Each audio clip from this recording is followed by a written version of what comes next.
Бил на Миджуре пропуснал. Да, Такъв стръмен Балкан, дори и на Ботев не знам дали. човек е бил на Ботев, казва. На ком е стръмно, ама чак па толкова, Ма е малко. толкова дълбока долина. Брутално. От към България 1300 метра изкачване няма и в Рила, бати. Няма. Нито в Пирин, може би няма. Освен ако не тръгнеш от Сандански нагоре. Да.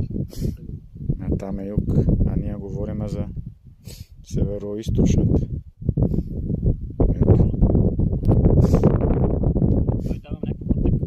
Брутална зелена стена. Виж бе, пътека. Да. Ама трябва да обикаляме до там. Да, и то виж там гората и приключваме в гората. Няма да Там е Сърбия. Айде, аз приключим. Да, гледки навсякъде. Извинявам се. Защото това е най-високия връх в тази част на Стара планина в България.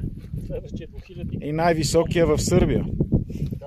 Следващия двухилядник Ком. Като се изключи Косово, но то не е в Сърбия, така че